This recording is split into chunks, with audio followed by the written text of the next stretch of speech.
What's up, friends? Welcome to The Beautiful Mess, where we talk about tools and tactics to improve your life. I'm super excited to have you on this episode as we talk about minimalism. And in particular, I want to talk about 3 ways that you can organize your life to make it simpler, to make it easier to live. So let's just start right off the bat with one thing that can absolutely drive you nuts or make your life, so much better. So I'm talking about surfaces. Clear, beautiful surfaces. I don't know about you, but there's something about clear surfaces that's just so, just treat yourself right, get yourself some clear surfaces. So what do I mean? So oftentimes your countertop is a great place where things like to just, reside. It just becomes like a place to just put all those things that you don't know where to put them right away, or maybe you're just, it's convenience.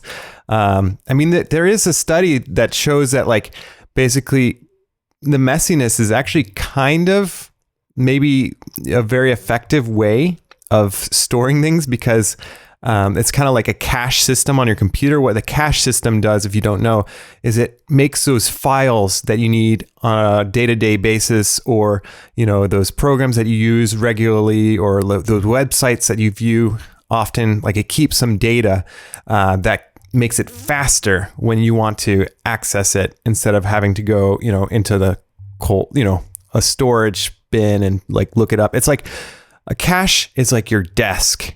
And then, you got your storage in your filing cabinet. So obviously you want to have your cache be the most important things. And so I think minimalism can be applied in this area, where you're just going to leave out those things that really bring you value on a day-to-day basis. So maybe it's like your coffee maker, because you always make coffee in the morning and you know that, you're going to use it every single day. So that's a great thing to keep out. But besides that, really think about what you have on your counter or any flat surface. And this is one thing that the minimalists talk about, is consider getting rid of, flat surfaces that you don't need. Because the more flat surfaces you have, the more likelihood that you'll end up putting stuff on it, whether you want to or not. So I highly recommend, cutting back the number of flat surfaces that you have access to, and just have a rule where you keep your surfaces flat. I will happily admit that I have on my to-do list clean flat surfaces, because like anybody, they seem to get out of hand eventually. So, but for the most part, we're pretty good about keeping our counter, as clear as possible. Not to say that it doesn't happen where it gets, a bunch of stuff on it, mail comes in, whatnot. But we try our best to keep that clear.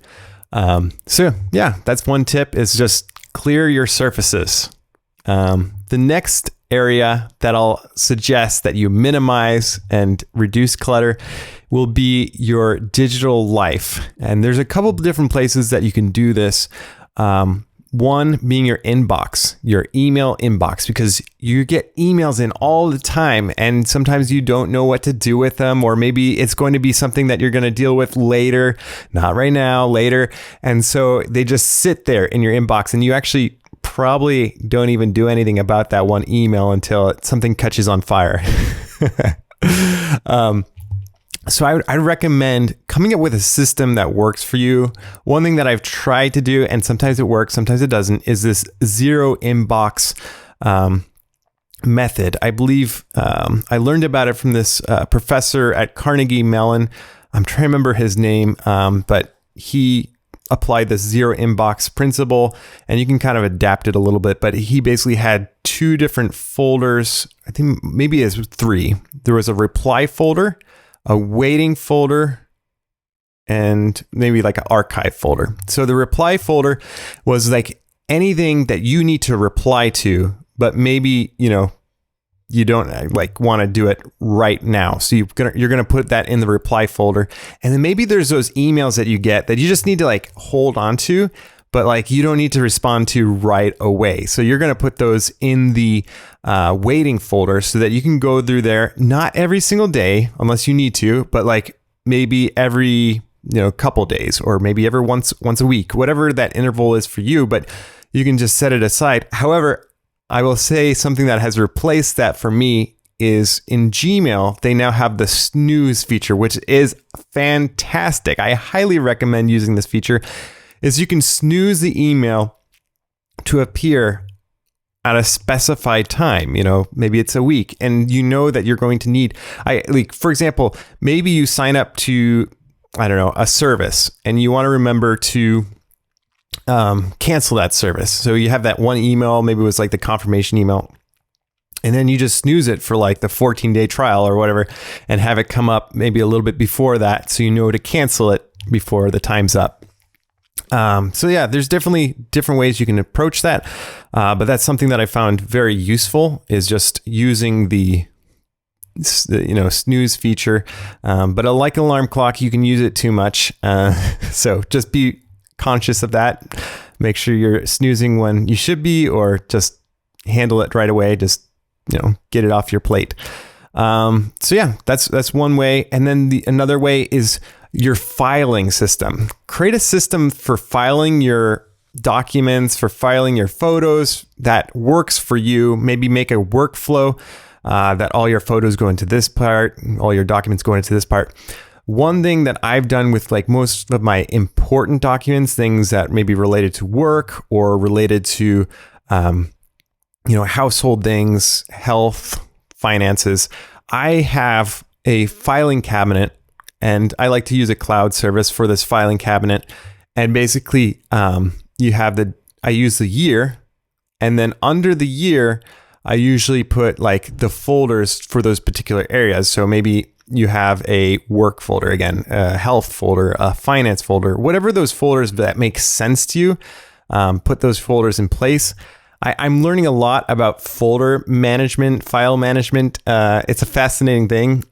So one thing that people suggest is having a clear filing naming convention, so that when you go to find a file, you're not, especially creators are like known for this. So if you're a creator, listen up.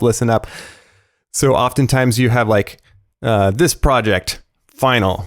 This project final, you just add on finals, or you add on like different ways of describing things that, but it doesn't make any sense. Just don't do that.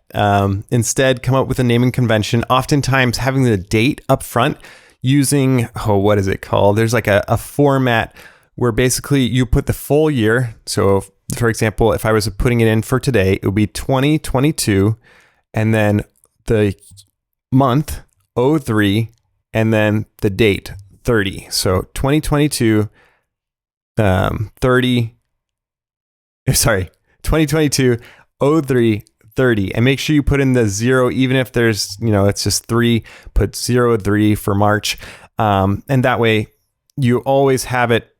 You're going from general, the year, to specific, the day, and just have that format.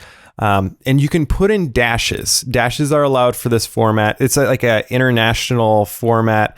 Let me see if I can find the naming of this for you. Let's see, file date. Okay, so it's ISO 8601. That's the title of it.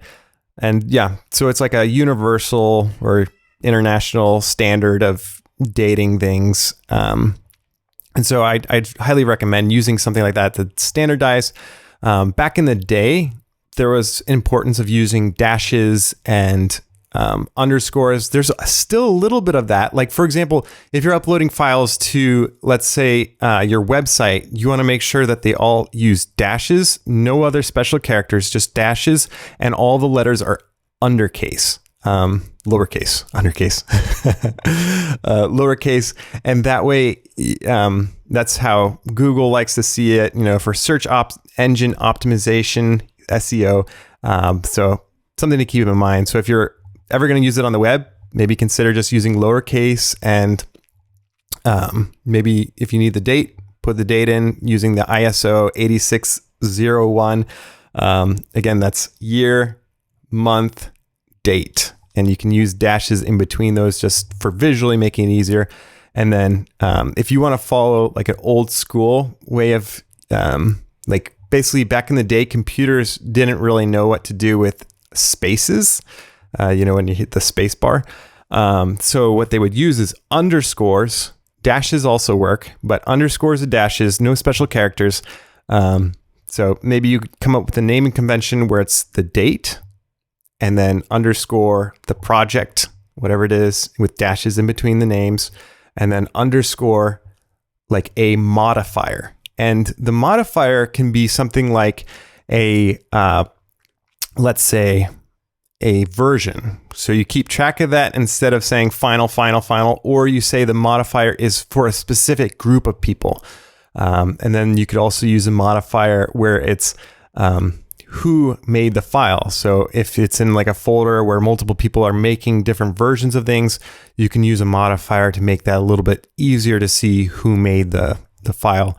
And again, the date makes it super simple for sorting, because how many times have you like tried to sort things by date and you realize because you moved a file or, copied over somewhere that the date that it was made changed because you moved it.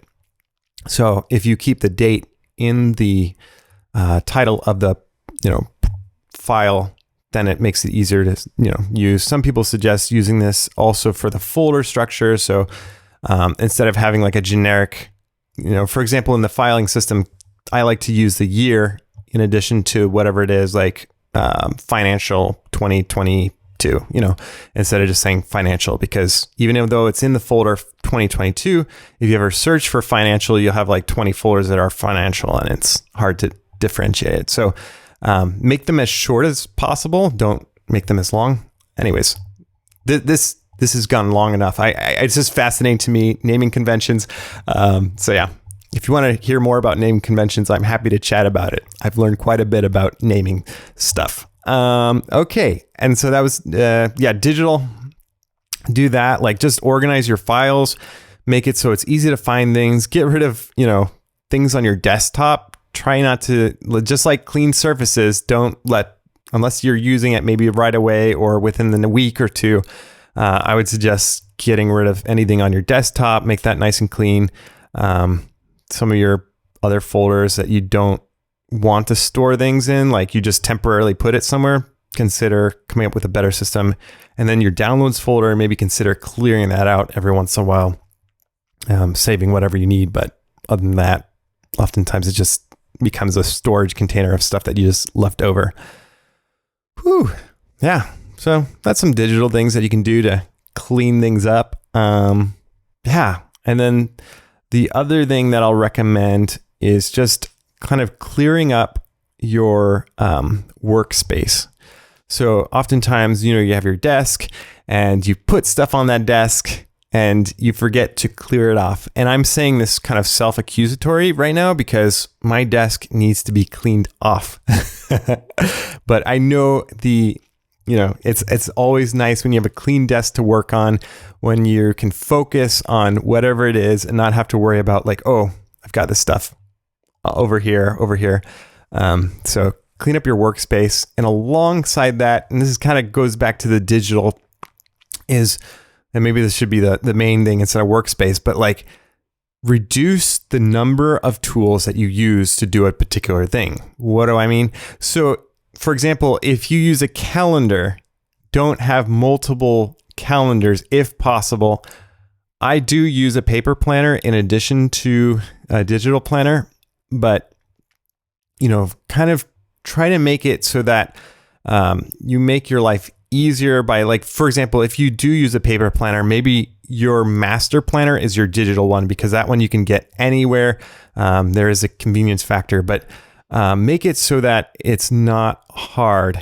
And then, for example, your tasks, your to-do, have a place where you put all of those. Right now, I'm loving this app called TickTick. I heard about it from MKBHD, the one and only Marquez Brownlee, and I'm loving the app. I'm just using the free version right now, but I'm honestly tempted to upgrade, not because I feel like I need to, but just because there are some pretty sweet features. But right now, that's one of my favorite TeuxDeux apps. There's also TeuxDeux, spelled TeuxDeux, which is also a fantastic tool. Highly recommend. But I like TickTick because like it also allows you to use Pomodoro timers, which, you know, if you're not familiar with that, Google it. It's just a way of like, you know, pacing yourself. So you track like 25 minutes and then you have a 5-minute break, 25 minutes, 5-minute breaks. So that way you kind of break up the work and you can kind of see like in set chunks, like how long something's taking, if it's taking a long time, short time, whatnot. So highly recommend checking out TickTick. And they also have the Eisenhower matrix, which I love. So you can have your tasks sorted by like important, urgent, important, non-urgent, not important, urgent, and then not important, not urgent. So you can kind of see where you should be spending your time, because often some things that aren't important are urgent, but they shouldn't be taking your full attention away from those important items on your matrix. So that's some things that you can think about, digest, chew it up. Hopefully that's helpful to you. Yeah. I don't know if you've got any tips that you find super helpful for minimizing that kind of allow you to live a little bit freer, because that's a whole idea. It's not like about just getting rid of stuff, because if you just get rid of stuff just because, like, it doesn't make sense. But if you have like a purpose behind it, like you want to make your life, you know, you want to make it faster for you to sit down and hit record. That's one thing that I've done is like I've tried to reduce the amount of friction from me just being able to sit down here and record. And so set up your environment to make it easier for you to just sit down, hit record, or whatever it is for you. Maybe it's writing. Maybe you always wanted to start a blog, you know, so you just have to set aside that time, reduce the friction, make it, you know, crazy simple to do it, and then just get started. So yeah, thank you so much for sticking around. I'm loving having you on the podcast, and I'm amazed at how many people we have listening to the podcast from all over the world. So I want to thank you wherever you are in the world for listening to The Beautiful Mess. It's been quite the ride, and I'm amazed. You know, so far we've made it to episode 18. And we'll see where things go. But thank you for being part of the Messy fam. And till next time, my friends. Oh, before you go, be sure to like, subscribe, follow wherever you listen to podcasts, wherever you watch. You know, we're on YouTube, Spotify, and Facebook, and all the other podcast platforms that you can think of. Follow us there. DM me. Love to hear from you. Until next time, my friends, stay messy.